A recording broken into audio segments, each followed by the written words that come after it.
well. This is the time where we start blowing our noses, clearing our sinuses before recording, and believe me, Emily and I did just that before recording this episode.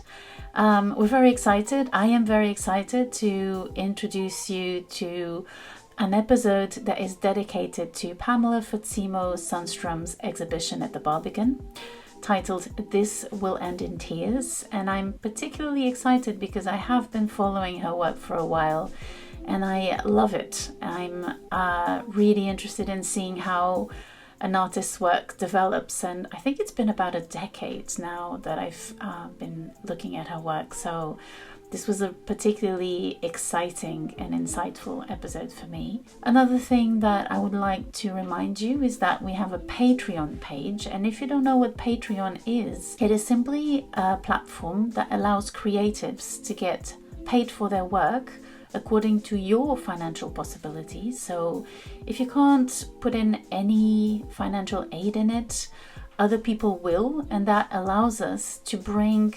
ad-free, bonus-free seasons to you and to everyone. So this allows us to have accessible content to all, supported by a few or many, hopefully.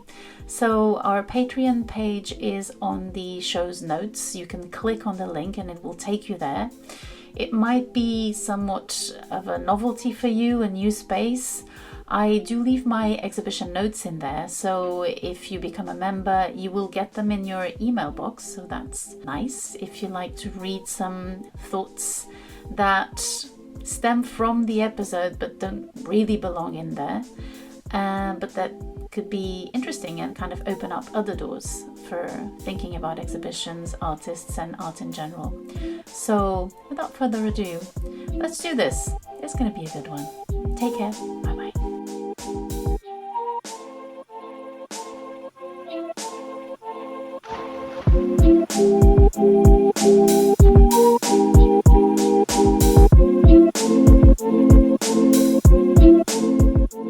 I am Joana Neves, writer and curator and artistic director of Drawing Now Art Fair.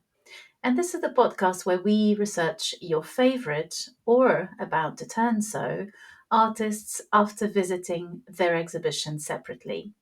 Then we get together in our makeshift little recording studios and exchange views, experiences, impatient to talk to each other and to share our views with you. One of us researches the artist more deeply, and this time it's my turn to introduce you to the art of Pamela Phatsimo Sunstrum, whose exhibition This Will End in Tears is open at the Barbican Curve Space until the 5th of January. Hello, I'm Emily Harding, an art lover and an exhibition goer, and I'm really looking forward to discussing Pamela Phatsimo Sunstrum's theatrical, playful, dark exhibition.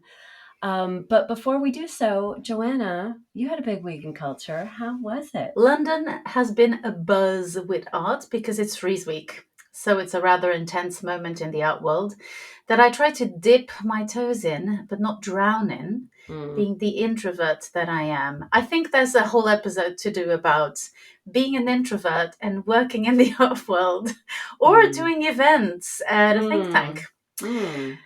There's a lot to say about that, but one of the very nice things, and there's very nice things about this week, is that you have the sculpture park around the famous tent of the art fair. Right. So that was fun. I'm still waiting for an artist to make a sculpture for the squirrels because they get really excited with the sculptures. Yeah, that would be nice. I mean, what are we waiting for? Seems like all I'm asking. Let's just say it was called here first, Exactly. By Joana Neves. Yeah. Exactly. I mean, honestly, who's your audience? Like, think about that. During this whole crazy week, it was so funny because the week started with one of our sons telling us to watch Couples Therapy on BBC, which, what was that about? Yeah. Which we did, by the way. With them.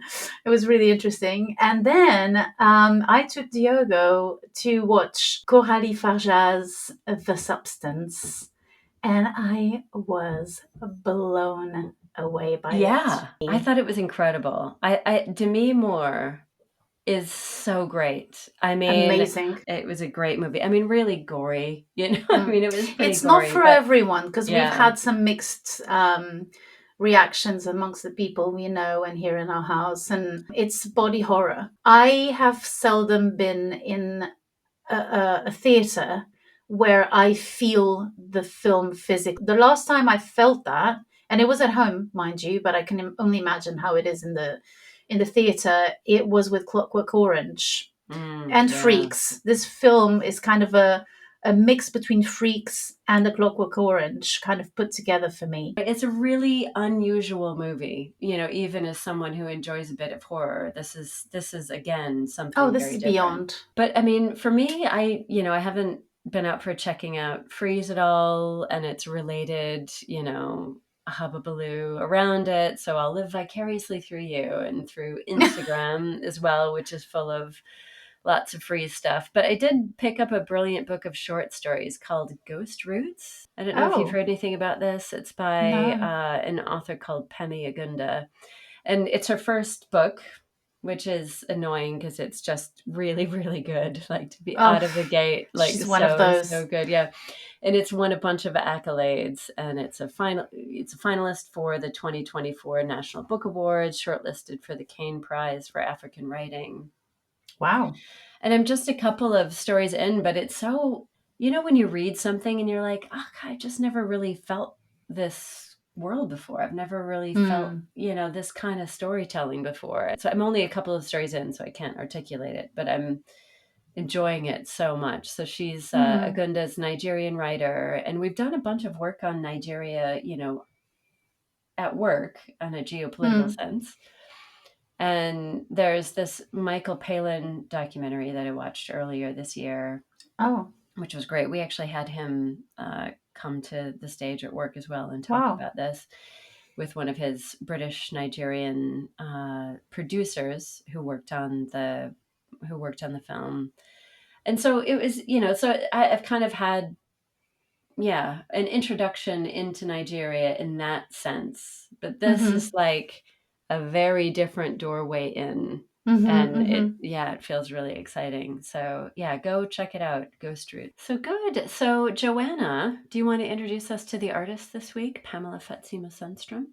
Absolutely. So this time we're looking at an artist born in 1980 in Machudi, Botswana, who then went on to live in different parts of Africa and Southeast Asia.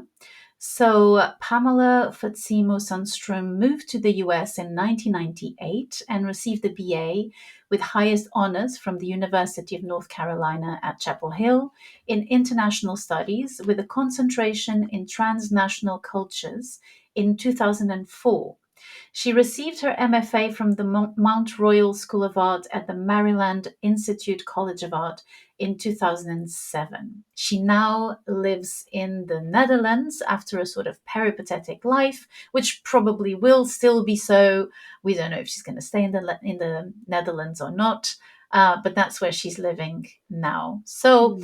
she attributes her passion for research to this academic background, which translates differently, as I was saying, between the beginning of her career and now. I would say since 2017, 18, her work changed a little bit, which is absolutely normal. She's been working for a while now. This shift in her iconography is hinged on the way drawing is taking shape. And we can say that this literacy is there in the process as well and the outcome of her work. She developed an alter ego as well called Asmi, which Hmm. is a way to grasp constant unfolding of her identity and identities in general, I guess. So that's something that you see a lot in her drawings Hmm. since the beginning, which is that there's the figure, the presence of a human figure, and it's very often the same person all the time. And she Hmm. actually uses her own body and her own image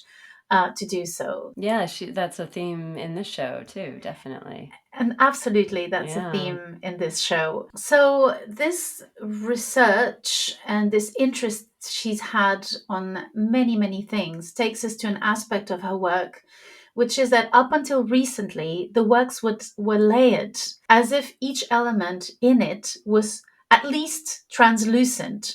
or and contained other images or revealed images behind at different scales. So she started by placing human figures in a sort of constellated image with grids, charts, elements of nature, and people doing something. And this was done laboriously, painstakingly, with a very, very, and I cannot stress this enough, very refined drawing technique that gave all these layers a sense of unity. So drawing kind of brought all of these things together, but Mm. also broke them apart. And it was very um, almost sci-fi kind of images. And the works from this period, so up until I would say 2017, 18, were mostly blue. So for her, this was kind of an outer space blue because she was focused on trying to learn about geography, geology, physics, and all kinds of subjects that would cater to this dimension of the individual versus the universe. And perhaps not the universal, I would think, because very literally the universe and the grand scheme of all things and what we're made of. She was looking into physics a lot, like really the discipline of physics Mm. was the main concern for her. So, like I was saying, a couple of years before the pandemic, this very specific perspective was a tiny bit dislocated, not only from drawing to painting, which is still she still sees as drawing but on a more resistant surface, and we'll get to that, but Yeah. also from the blue palette to a more earthy set of colors, which brings us to this exhibition. She was interested in making her work seductive, which I think it is, but in a sort of intelligent way, Yeah. Yeah. right? Feels more cerebral, seductive in a Yes, cerebral sort of way. Yeah. that's exactly. I was trying to look for an expression, and I think that's exactly it. Mm. Yeah. You were taken by the hand into rather crazy stories, like in this exhibition, as if you were listening to a story told by the silky voice of Vanessa Redgrave, right? Yeah, totally. You're kind of basking in that vibration, but also realizing that this seductive storytelling also allows you to be taken into very dangerous territories. So, one of the things that's really uncanny is that there's a focus on the human figure, but usually, but not always, a non white character that is corresponds to this work on the alter ego and on this on when you see her, you see that the human figures that you see playing different roles, look like the artist herself. So they look like her, but she's calling them something different. Yes, Okay. yes. Well, in the beginning, she had Asmi, who was the alter Right. ego, and now she's very clearly building narratives and making up characters. Right. Also based on family, she started digging into family history, family photographs. So she went from looking at anatomy books, looking at National Geographic images, early images of African people and indigenous people. And so she was in that kind of territory of science, or a sort of pseudo academic territory. And now she's more into a sort of personal constellation of stories that she Okay. doesn't put out there as being personal, but her archival research kind of changed and became more personal. But having said all this, her work is not hyperrealism. So for those who can't go to the show or haven't seen her work before, she built a way to produce recognizable imagery that pays homage to the history of drawing, where the characters are always drawn and therefore artificial or fictional. So you have a sense that she's not trying to portray herself as she is. She's not digging into her own image. She's using her image to tell a Okay. story, almost like a cartoon in some Right. ways, although it's not cartoony as it were. Oh, the reason why she uses her own body is interesting because she says in an interview that she doesn't condemn, people using other bodies and other images, but for her, she was kind of looking into the history. She's very aware of, and we'll talk about that, of colonialism, post colonialism times, especially having lived in South Africa. And she says that being a woman of color and realizing how in art history other bodies were othered, other bodies were othered, Mm-hmm. and especially women were treated like images of desire, but also images of enslavement. She didn't want to use other people's bodies, and she uses her own because she can use and abuse it because it's her Mm. body and she can do whatever she wants with it. Huh, And interesting, yeah. That's interesting, yeah, it's interesting that that gave her more freedom rather than less freedom, because I think there's so many yeah, artists and people that would be like, well, yeah, I can imagine this scenario, but boy, putting me in it's a bit too hot to the touch, but yeah, it's interesting that she had sort of the opposite stance on that. and that's how the background of an artist is interesting. I don't know much about her. She's around 44 years old or something. So there isn't a lot of things out there about her, but there's quite a few interviews. If, our listeners are interested, there's really like a bunch of interviews on YouTube and online that are really interesting. But she does mention at some point that she worked as an actress and a dancer. She's used to using her own body. So it's interesting to see that for her, it's not a constraint. Like you say, it's freeing, but it wouldn't be for someone else. Yeah. But I think it also makes for that cerebral intelligence that she has as well, right? That atmosphere. And it also creates this idea of the alter ego, the doppelganger, the double. And having spoken about the substance, that works. Yeah, I was just thinking that. Yeah, totally. And it's like, you wonder how she negotiated her own internal dialogue about what she should or shouldn't look like in these images. I mean, Yes. it's got to be in there somewhere, right? I mean, she is not immune to societal pressure, and she is living in a place and is of a place, and all of that would inform whether or not she's playing with an alter ego. If it's her own image, how much she can really dissect and pull apart from those beliefs she might have about who she is and what looking this way might mean as opposed to looking that way. I saw her many moons ago doing a talk in her gallery, Tiwani Gallery at the time, Oh yeah, we love which Tawani was, Gallery, by the we love way. Tiwani Gallery. They Yeah. have amazing artists. And I remember looking at her and then looking at the works and thinking, oh, because you kind of start connecting the dots. And I find that this idea that she has of this kind of fluid identity is patent in the figure, the human figure, which is kind of racially ambiguous. Because I thought it was an Asian character more, like in terms of facial traits. And I love that. One of her shows when she at Goodman Gallery in Johannesburg recently was called You'll Be Sorry.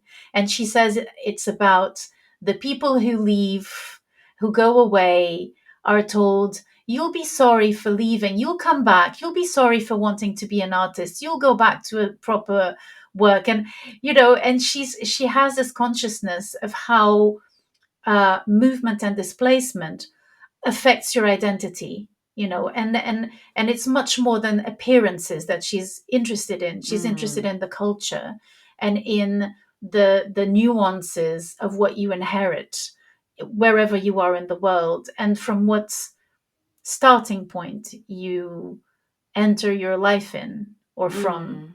and then where you go to. And I think we can relate a lot to that, having Yeah, being totally. ourselves, displaced people. I mean, people who voluntarily went places rather than, she's not. I don't know if you're confronted with that being American, but being Portuguese, people often think that I'm an immigrant from the diaspora or that my parents were living in Mm. France. And I am that kind of intellectual immigrant. And so there's always a kind of, for me, there's a kind of shifting of identities that's very strange. And it's not that I had to solve it, but it's something that I need, that allows me, gives me the freedom to be a bit more fluid, I guess. And when I talk to my Portuguese peers who were second generation immigrants, they have a different experience than I do. So Mm. I think there's a difference in there somehow. I kind of felt a connection with her, the academic side and this kind of I studied abroad, that kind of thing, which the Mm. good student kind of thing, and the rebellious side that she's in at the moment that we'll talk Mm. about later. That I Yeah. sensed, I may be wrong, but I mean, from her interviews, I sensed a sort of rebellion about what it means to be a female artist and to be an artist and to be an artist who makes drawings. And, we'll talk about it.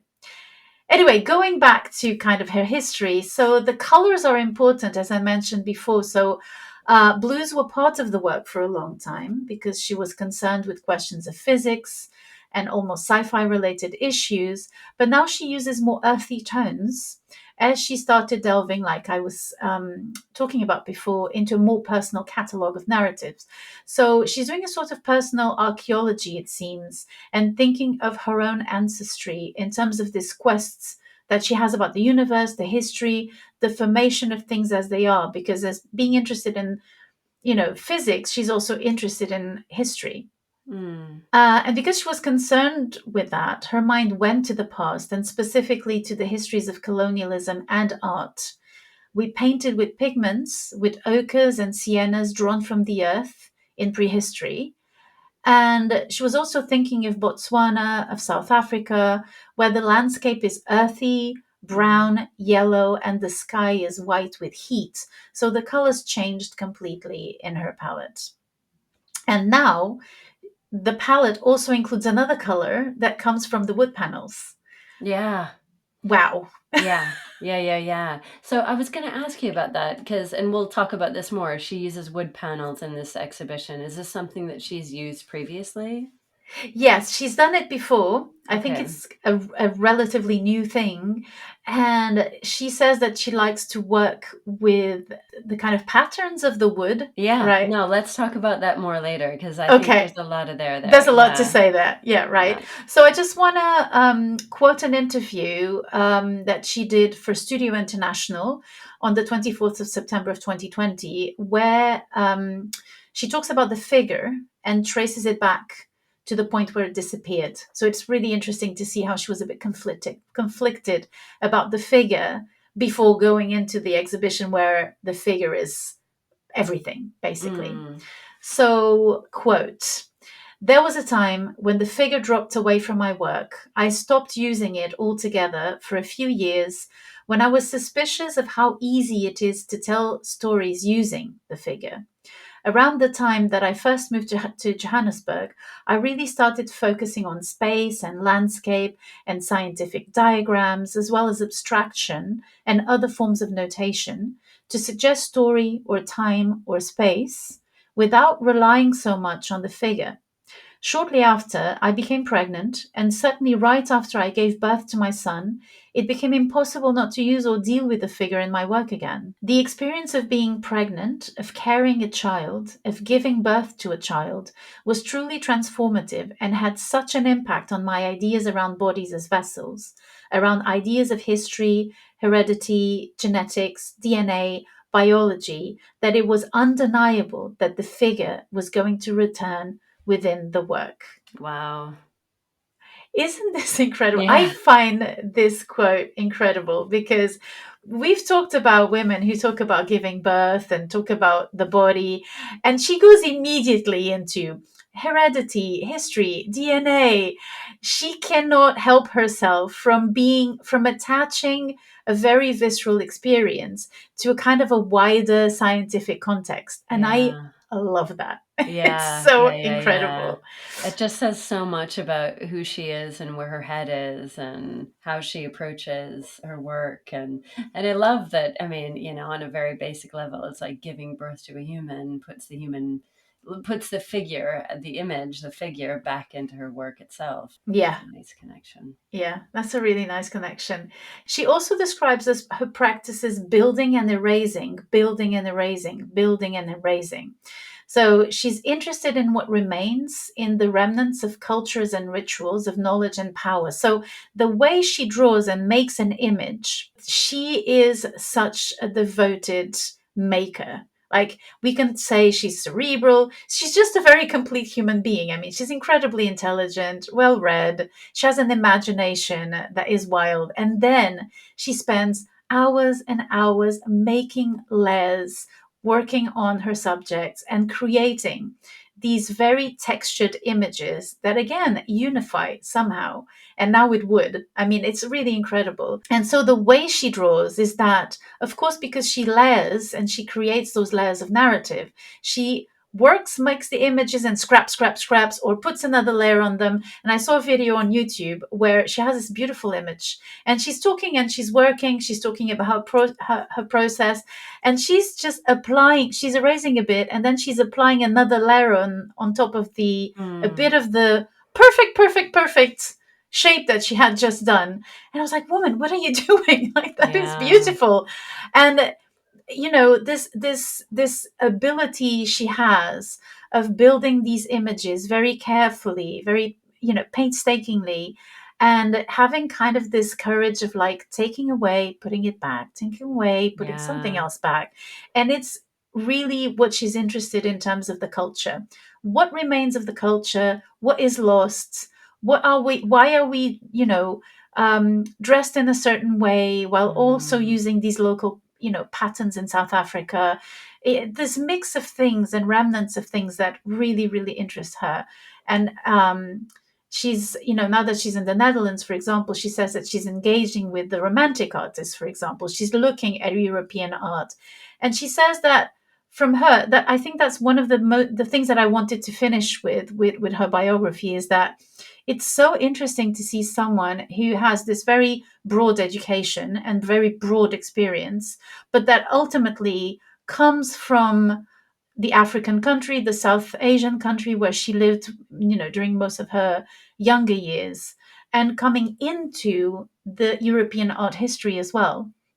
And she says that she's much more aware now that she's living in The Hague and Amsterdam, in the Netherlands, that she's claiming a space in that history. Mm. So she's starting to paint as well. Although she sees it as drawing, she's using oils and she's using, you know, a canvas, and she does a lot of pattern making, which is when you're in the Netherlands, Mondrian and all of that, you know, and this kind of patterny abstraction that they have Mm. over there.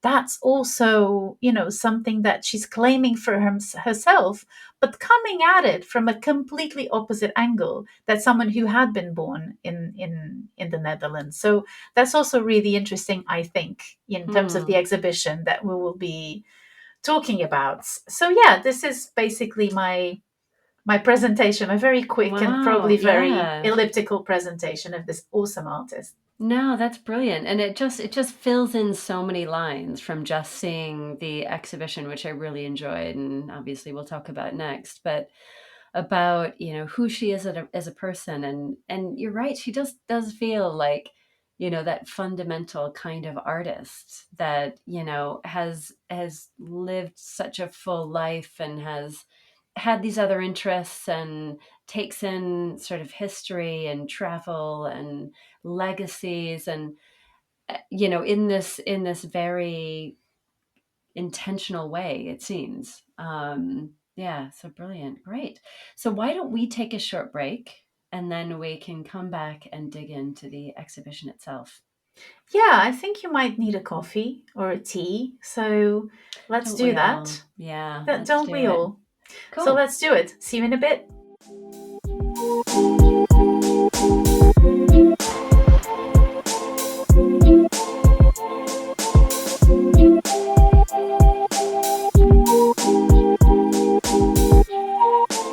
So, all right, well, welcome back. Let's get to the exhibition. We're here at the Curve at the Barbican, and it's looking starkly different than the last time we were here for Joana and Emily. True that. Couldn't be a more different feel. So rather than feeling like you're walking into a club, you're sort of walking into a 1950s film set with us. Mm. So, I mean, which I have to say is why I've grown to love this space so much. It has a real chameleon kind of quality to it. And the artists draw on the inspiration from the space and from the Barbican, and it always feels quite unexpected. So this is no different, and this is a really unique exhibition for a few reasons. Her use of materials, which we've sort of alluded to, her use of wood and wood paneling to put the images on. There's this incredible set that Yeah. I mean, It's I so mean, crazy. it was so crazy, and it really had. I was wondering Uh, how you'd react to it. I loved it so much. I loved it so much, which we will certainly get to.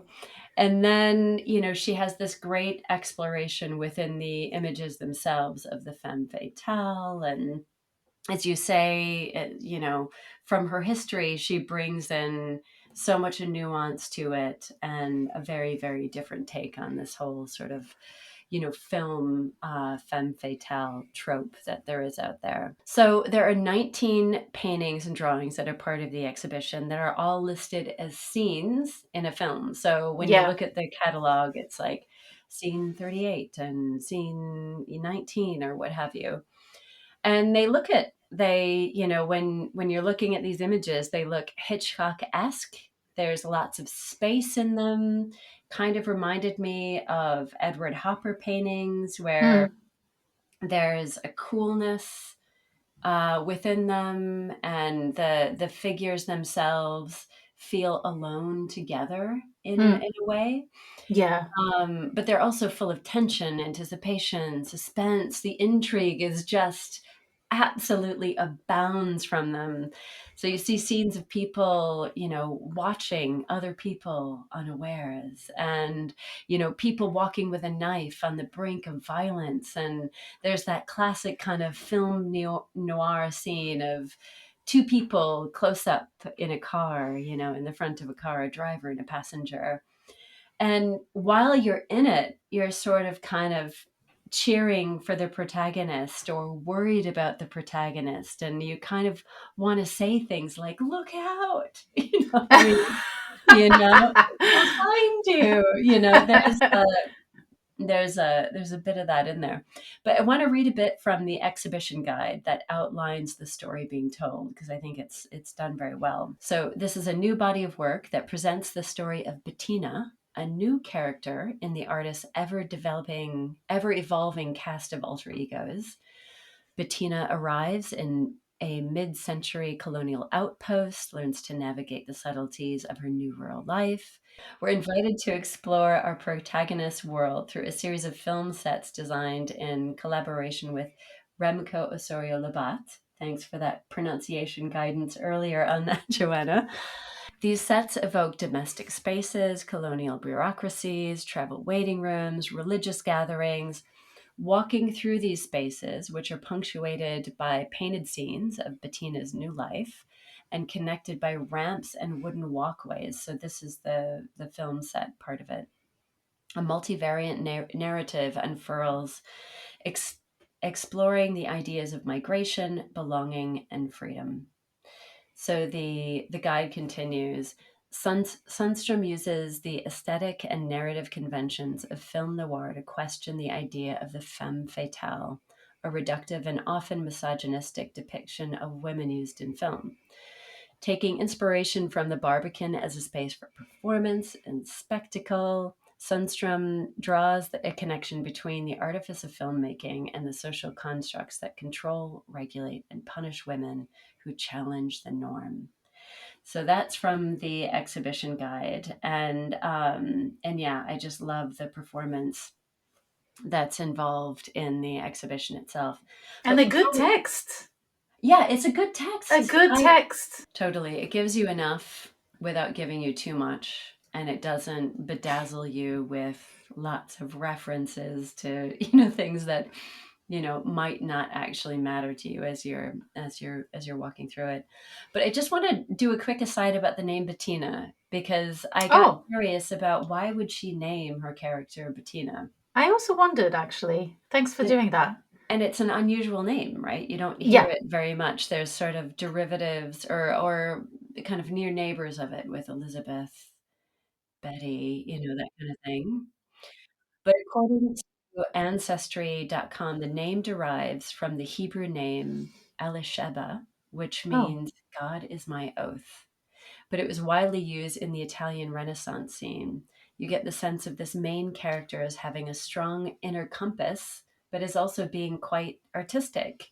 So it might not be as popular as some contemporary names, but Bettina endures as a choice that exudes individuality and a sense of strength.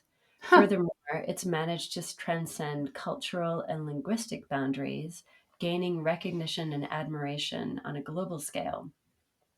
Whether it's in the world of art, literature, or simply among families, the name Bettina remains a beautiful testament to the enduring power of spirituality and personal commitment. And so when I read that, I thought, this really feels like a fitting name for this protagonist. I mean, she's Mm, somebody who has, a very strong, yeah, that strong inner compass, and has a bit of a flair. I mean, you have that Italian, Renaissance connection. mm. Do you know any Bettinas? I do actually. I do. And I remember thinking, it was a German colleague of mine. And I remember thinking, what an unusual name. What a beautiful name. And Bettina. yeah, Ina, like as well, kind of is very feminine, isn't it? It But is I, a very feminine name, yeah. But the B gives it a sort of strength. So I understand the kind of thing of like strong moral compass, but at the same time artistic and sensitive. I mean, it's a beautiful name. Yeah, love it. but yeah, so as you go into the exhibition, all the scenes are drawn and painted onto wood panels. So sometimes the panels are in quadrants, sometimes they're 2 by 3, sometimes a series of panels. And they're big. I mean, they're really big scenes. Yeah. What I found fascinating about this was how the wood grain and the lines of the panels created their own tension and movement within the image that she Mm, created. So the way she was constructing the image was in such a deep relationship with the grains. You can kind of mm, feel her working against this natural grain within the wood itself, and the way that she is, setting up her horizon or points of interests within that, and her individual lines creating some tension against them. mhm, mhm, And then also the lines that are created by the panels themselves. So the panels meet, either it's 6 panels, 4 panels, what have you, that those are creating additional lines in there that are adding tension to the image itself. I mean, it's like, as I was walking through, my first thought was like, wow, what incredible pain like it must have been to work with several panels and like get things to join up correctly. We've all wallpapered maybe at some point in our life, it's like getting the lines to, yeah, meet up and kind of work, and it's all done so meticulously. I mean, it gives the grain itself gives the images a fluidity. And again, the images that are on them are sort of cooler, cerebral, Hopper-esque, Hitchcock-esque kind of images. That's the story that they're telling. But then they're on this very fluid markings of the grain, and with all of this extra tension within the panels. I don't know if you came across anything where she's talking about that choice of material. the wood specifically. Yeah. Yeah, so there's different reasons. One of the reasons is exactly what you say, which is the fact that the lines of the wood can contribute to making a drawing. And it's no wonder she speaks about the first pigments used in prehistory, because in the caves already you can see that some, protuberances in the wall are used within the drawings of prehistoric drawings and paintings. So she's working like that. She's using the wood like a wall, as it were. For her, it really is not giving in to yielding to painting, because she's not only painting, she's not producing, she's very connected to drawing, because she talks about drawing as a provisional image. So while you're making a drawing, you're still thinking about what you're doing before the idea is stuck. And if you look at the images that she produced for this show, especially the patterns, she leaves them as drafts or annotations. So there, it's really interesting how she can get so intensely into the figure, into some aspects of the drawings and the paintings, because this is a pencil and oil. So it's a completely hybrid kind of material onto the wood that is already producing these fluid drawings and lines that she's taking for herself as she makes the image. But the wood is also the lines of history. This, I mean, it is the lifetime, the lifespan, and the growth of a living being. So she's also taking in that aspect of the material, which is like a wall, as she's layering as usual. She produces layers and layers and layers of meaning. And this time she does it in a way that also allows her not to be so laborious about her work. So she says that because she did all drawings are incredibly painstaking. I mean, it really is a labor of love. I mean, it takes a long time Mhm. to make. They're ephemeral. It's going to be painted over. And you're there in a space that is not your space. You're in the middle of the museum with the whole team around you and the life of the museum around you, or Mm. wherever. And so she realized that at one point she was working on the mural drawing. She looked around and she realized that everyone was being paid except her. Oh. And she thought, I am putting so much work into this. Her drawings are so incredibly delicate, intricate, led. Even the drawings she made on paper, that she thought, okay, I must allow myself to get some shortcuts in at some point. And there's another aspect of it, which is that, that she talks about this good girl, good student thing of like wanting to Yeah. make, wanting to produce, wanting to show that there's a lot of work into the drawings. And now she's letting go and she's like, I'm going to let the material work its magic as well. And you can see it in the drawings that they're very intentional at points and very led and super worked on. And other bits are more annotations and they work really Mm. well together. And then she uses the oil paint to create atmospheres and to create a whole ambiance just with one stroke of color. Mhm. And there's another thing is that she works on the paper a lot, and she realized that the paper couldn't endure the the way it was she was hurting it, and at some Ah, point it interesting. has. Yeah. And Wow. so she had to move on to canvas. She had to move on to wood panels, which is what she's found recently, that kind of allows her, they don't break, they don't tear, and so she can do a lot on them, and they also contribute with something already, as it were, to start with, because they already have lines. And at the same time it is a poor material, a little bit like the paper, because paper is made from trees, so it's still the same material with a completely different presentation, but still allowing the work to be provisional, as she Yeah. says. It's Mm. not it's not fixed. It can be added onto. There's something about drawing that's really important to her, and this idea of the alter ego being a fluid entity, this idea of instability is really important to her. So Mm. that's what she. And I like that she's kind of at this point of like, uh, no, like I need to give myself a break as an artist, and I need to find ways to work on the philosophy, work on the heritage, work on the tradition, work on the ideas, work on the materials, work on the images in a way that is not this kind of good girl, good student kind of thing where Wow. I find Yeah. shortcuts, and I'm really happy with the way I'm doing things now. And I just say, well, kudos to her. Yeah, well Hats done. off. Hats off. Absolutely. So there are these images, and then there are the sets. How fun is that?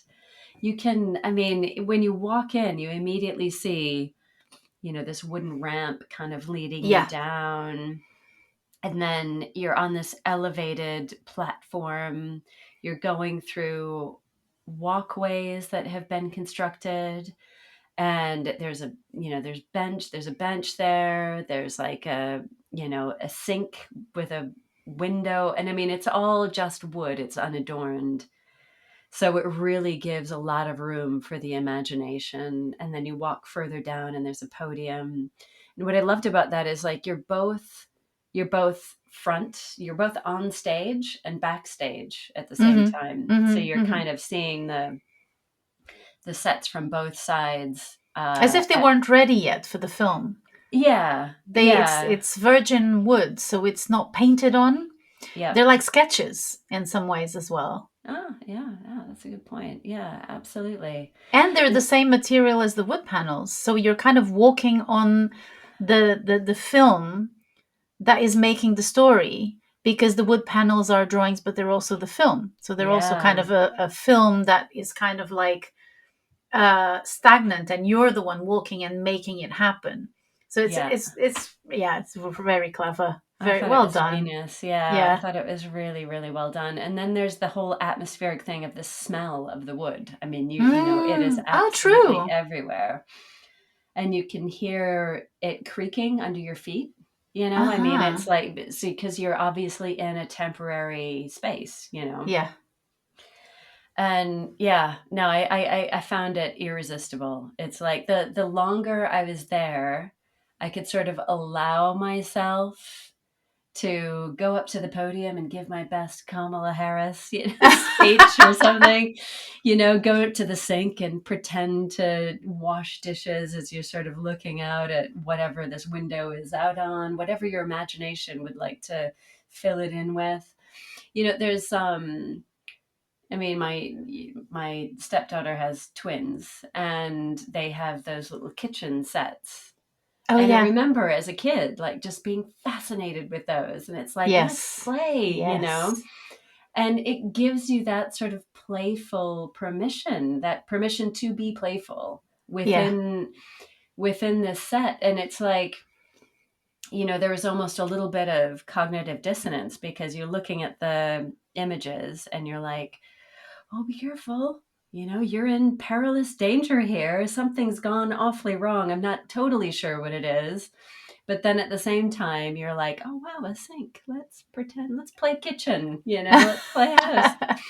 But yeah, it's, yeah. And I really liked the way that the set brought you into the story in a way and the theatricalness of the story. But then it almost had its own thing altogether Yes. of, Yeah. you A know, just sculptural being aspect. Yeah. absolutely, you know, that it's like even if the images weren't there, it's a real presence, and it's something to, you know, that welcomes you into a different mindset. But Hmm. yeah, it was great. Yeah. Yeah, it was very strange because this idea that she's working on with kind of like retracting and kind of giving you the story by other means works really well, because sometimes less is more. It's true, because so the entrance is this sort of zigzaggy passage with like a mid-sized wall that makes you think of airports, and then you go, you zigzag into this place, and you're like at the airport. You're traveling somewhere. So you're no longer at the Curve, you're no longer at the Barbican, you're somewhere else. And it was so effective. Just that performative aspect of the show. Each aspect of that part, like you say, of that structure is the airport. Then you're in a waiting room. Then you're in an interior, you're in a home, and it ends in the court, in court. Yeah. But yeah, I thought that was just such an unexpected. I didn't expect myself to be on a film set Yeah. and to have that sense of play and immersion, you know, that added immersion into the scenes take place. So that was just such a great joy of the exhibition itself. So, we've talked about some of the materials, we talked about the set. Now let's talk about her treatment of Bettina as a femme fatale.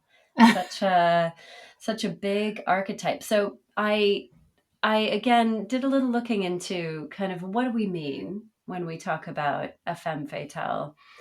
And there's obviously a lot out there on this kind of archetype, but I'm going to quote a bit from screencraft.org, and they talk about the femme fatale as defined as the femme fatale is a character archetype you simply can't take your eyes off of. So think of Sharon Stone's Catherine Tramwell in Basic Instinct.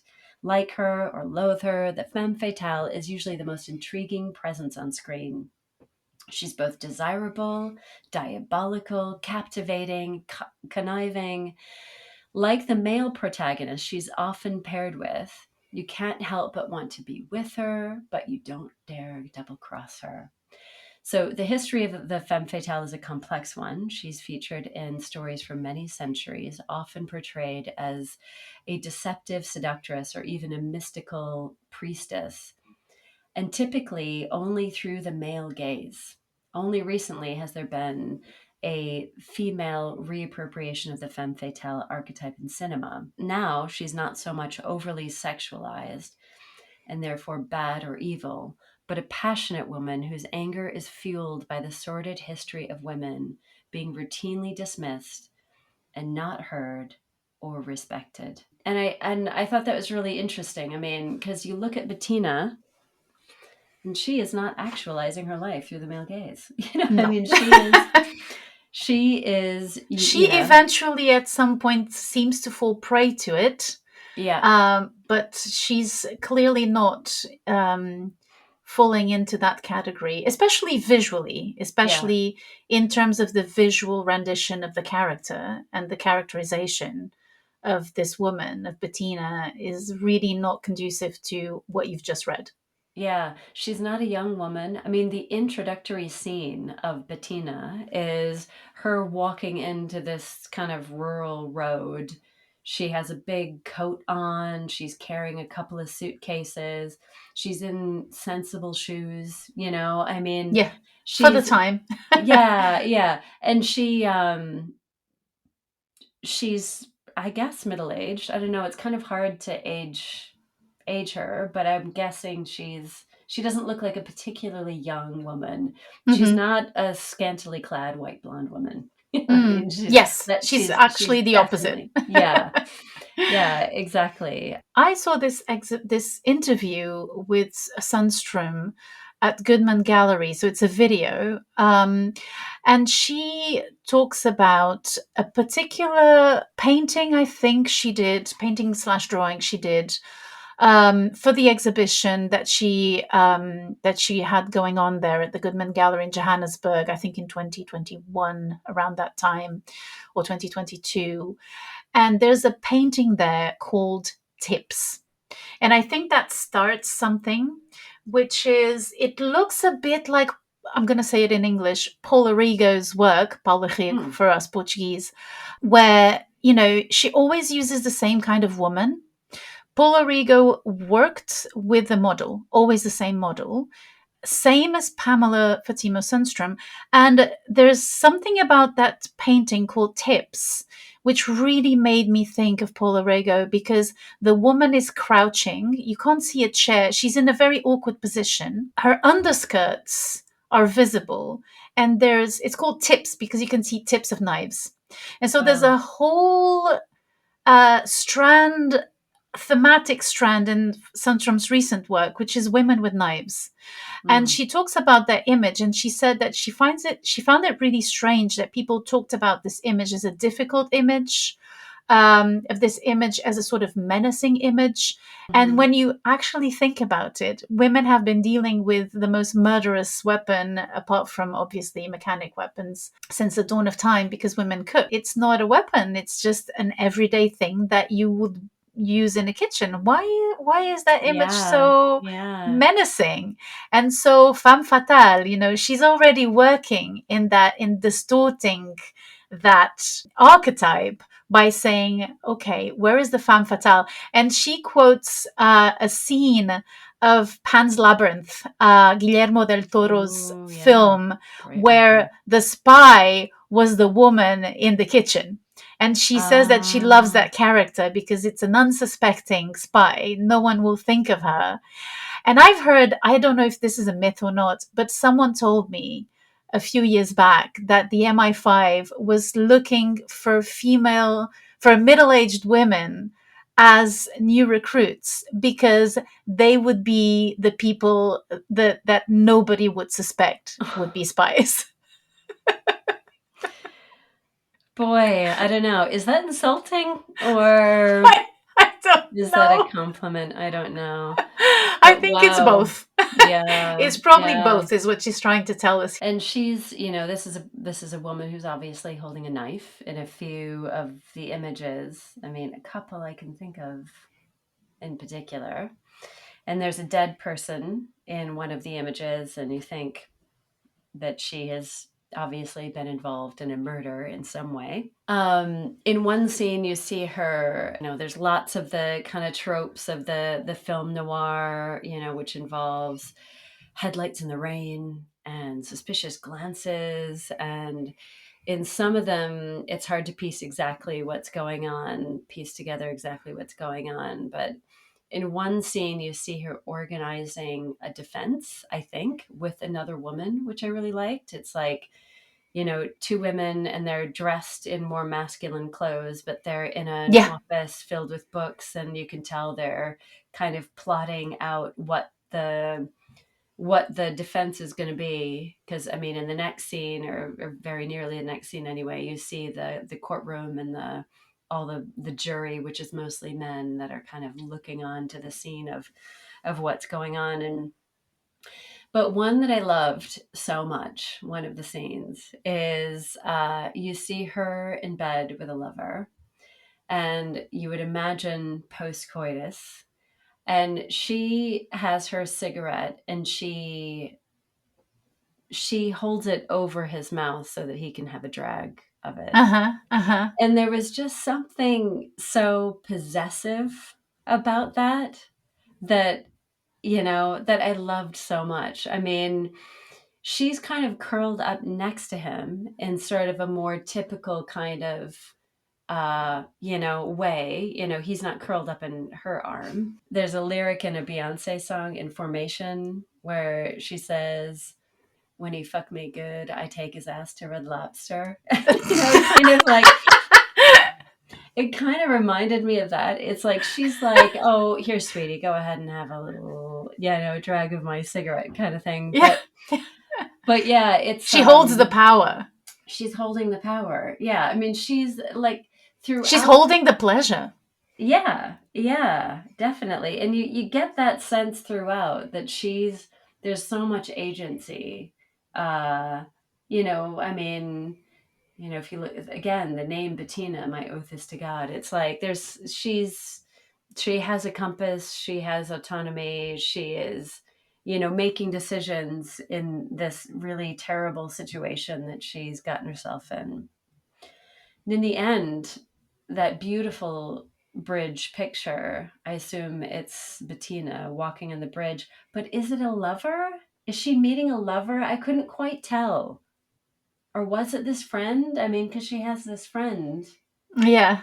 Who is you know? herself. Yeah, A little yeah. bit like in The Substance. That she's new to this town, and it's a rural town, and she's trying to kind of figure out the way of life there. And she obviously makes some faux pas, and it has upset people, and it has generated all of this suspicion. I mean, maybe some guy made a pass at her, and she, you know, Denounced him. denounced him, or, humiliated him in some way, maybe publicly. He has then become a threat to her, and she Uh-huh. has to defend herself. Uh-huh. I mean, that's one way. I don't know That's so what interesting. what came to mind for you. I had a completely different expectation for this exhibition. So I have to say, I was a bit taken aback. Maybe taken aback is too strong of an expression, but I was a bit surprised to see that there were no lead images, which I think is one of her strong suits. It's one of the strong aspects of her work. And I love this thing that she does, which is figure and landscape, a little bit like the Mona Lisa, figure, huge landscape behind. And I love that. And that gives me a feeling of childhood longing and adult projection. There's something about it, and the curiosity, because in back in previous experiences of her work, I didn't understand her images. And I love that. She's one of those artists where I'm really fascinated. And Mm. so I get to the exhibition and I see things that really do not interest me, like art emulating cinema, sick of it. The femme fatale cannot handle it anymore. Does not interest me in any way, shape, or form. So I go into it and I'm like, oh, this is the theme. This is what we're working with. She grabs me immediately. I'm completely in it. Love it. Love the drawings. Oh, Love cool. Yeah. the set. Love everything about it. But yeah, that's interesting what you were saying about the layering and that being such an intrinsic aspect to what her previous work was about. And looking at that through this lens, that it is layering scenes on top of one another in a way, but also obviously the layering over the natural grain of the wood, I guess, is in there as well. But yeah, having not been, aware of her previous work, yeah, that's fascinating. I mean, I think, in terms of plot, I don't think she invites you to consider what's happening. I Oh, mean, you because don't think? Yeah. I mean, because I didn't feel that either. I mean, I actually thought that was a notable thing. I mean, a film generally has a plot, and you're coming into a film space, Yes. and there's obviously, you're seeing some plot points, but without the, bits in between, so you don't really have the context for it. Exactly. But what I felt while I was there was the emotion of it rather than the Yes. plot of it, was the precariousness of her situation and the consequentialness of her situation. I mean, her life is going to change no matter what. It has changed in the scenes that you've seen. But I I think think you're that's, right. yeah, I yeah, think you're right. I think she doesn't want you. Yeah, you're absolutely right. She doesn't want you to create a very specific plot in those yeah, images. yeah. Because it's about who is this person that is playing something like a femme fatale role in a very different context and in a very approached very, very differently. And how does that make you feel? Because if she were a gorgeous blonde, siren sort of femme fatale, I would feel a lot differently about all of these images, but she's creating a different sort of feeling because of the person that she's included in there, and only Sunstrum knows what she was going for there. But I didn't feel necessarily like that was the intention, was for me to fill in the plot points or Yeah. for a person. You're the camera and you're the projecting entity, but in a psychological way. Totally. And the thing is, there aren't many men. If you think about it, the men are Mm. kind of like sketchy not sketchy in like dodgy, but sketched into the certain scenes. But Yeah. it's mostly, I mean, men are very, very present at the end in the court scene, in the court Yeah. space. Yeah, definitely. Yeah, that's true. But it's very female driven. Like there's a plot hole there where you don't quite, and that's to corroborate what you were saying. We don't quite. There's a dead male, but then that's it. I mean, that there's a death, and Yeah. that's what she wants you to work with. But she's not characterizing, but also because she works with her own figure and her own body, so, and her own image. So of course, I wonder how technically that works. I would like to ask her that question. If you work with yourself, then when you're doing male bodies, what do you do? Is it still you? And is it the reason why they aren't as present? Because at the end there's a lot of images, probably in the same way as she did before, like looking up images of people. To the femme fatale, there's always the sort of victim of the femme Yeah. fatale, which is the Right. male protagonists. They're usually a protagonist, right? The male victims Sure. of the femme fatale. But they're absent here almost, and they're murdered. Uh, So it's Or like, in bed getting a drag off of her oh cigarette. right, or Yeah. smoking or being Anyway. exactly overpowered by the femme fatale. Maybe it's like as if the worst nightmare of the femme fatale came true, and she actually crushed the male protagonist. It might Mm. be that. I mean, there's so many ways of reading. She's talking to people who know what this genre is and who can play with it. I think in some Yeah. ways. Yeah, totally. Yeah. Cool. I love that you got over that hurdle of like a bit of, I don't know, film stuff, femme fatale. I'm not sure this theme is jiving with me, but that she took you in through a pathway that made you go, oh, actually, I'm feeling this. That's a nice feeling to get over some of, Yeah. your own preconceived notions of things. Yeah. Yeah, absolutely. I mean, it's like the substance. If you I read about it and I was like, everyone's saying this is great, but it's not the kind of theme that really attracts me. And I'm a bit sick of it, you know. Yeah. The Right. female, da da da, this empowerment. Body and yeah. And then you go and you're like, okay, Huh. you found a new way Okay. to tell an old story. That's good. Yeah, Yeah. definitely.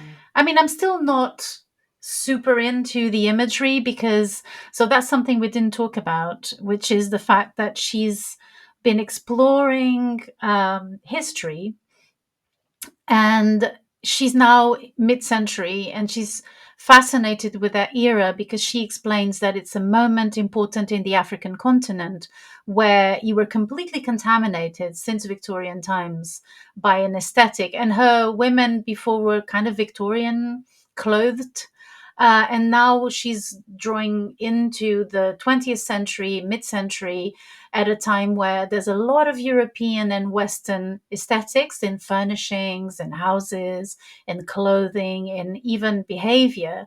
But at the same time, there's an African context, and there's clearly the beginnings of revolution coming, like this first rumors and um, starting points of, independence, consciousness and desire. Yeah. And she's really interested in that moment because that's the moment where things get complex, because there is this overlapping of ways of living and at the same time this very specific need of cutting ties with that power that came from Mhm. Europe and other places. And so the aesthetic is that the aesthetic of that time. And I don't know why. I kind of wonder, I've been wondering ever since I went to the exhibition, why am I so sick of it? Why am I so sick of that? And a Hmm. bit surprised that someone who has the research power that she has, um, to go into something that for me is a bit of a tired trope. And why do I think it's a tired trope? I don't know. Right. Yeah. I mean, it's been done a lot.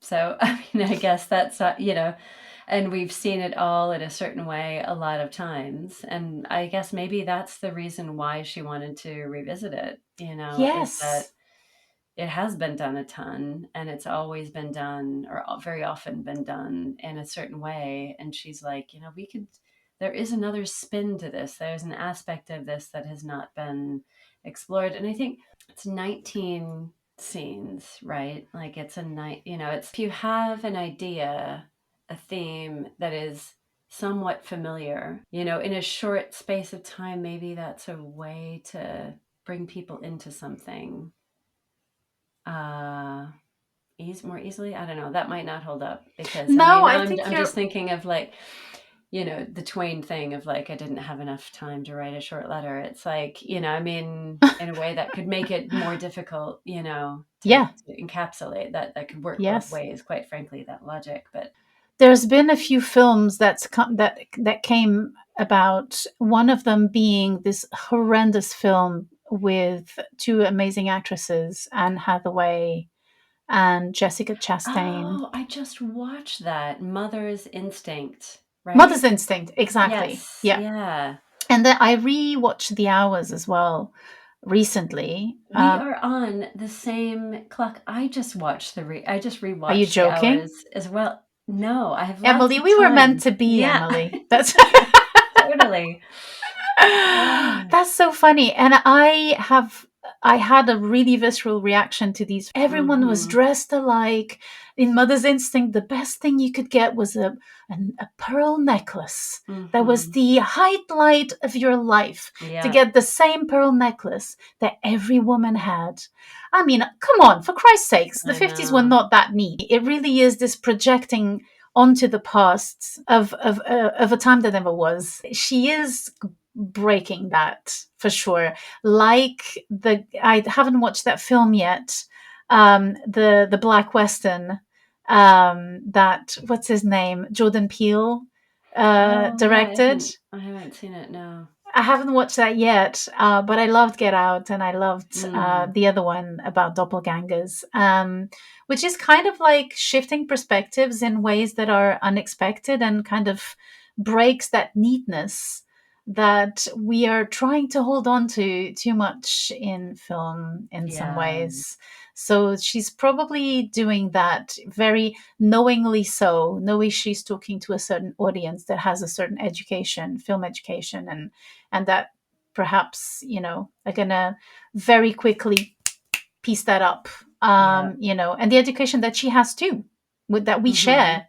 She talks a lot about Hitchcock and about how, a little bit like her, apparently it took him like a bunch of days to decide on the gray suit for Kim Novak in Vertigo, and she's drawn to that. She's also in love, I think, with that storytelling way of that time, which was so nice, which was elliptical, contrary to The Substance, which is too much. Which is filling in the narrative with more and more details. And I think she's drawn to that way of storytelling, which was about not illustrating, not showing, but hinting at. And all the images that you see in the exhibition are images between the event that you don't see. It was like sex in those times. Like, they were going to the room, they kissed, and scene was the morning after. Like, you would not show the sex scene. And the murders also in Hitchcock, you don't see really the gruesome side of murder. There's hardly any blood. So yeah, I think you're right. I think that's it. I think she knows exactly that we will piece together, what she's talking about very quickly. And at the same time, she's kind of like completely breaking that mold. Thank you, everyone, for listening. And thanks, Joanna. This was great. I mean, it was so nice to hear more about Sunstrum's work and how it contributed and influenced this really incredible exhibition that she's put together for the Barbican, and just so fulsome and participatory, which was a really nice surprise. So thank you. Well, thank you, Emily. This, as usual, was a pleasure, and you made me understand things that I didn't quite get coming into the episode, so that was really fantastic as usual. Thanks for hanging in with us. I hope you enjoyed this episode, and we will be in your presence very, very soon. Take care. See you soon. Bye.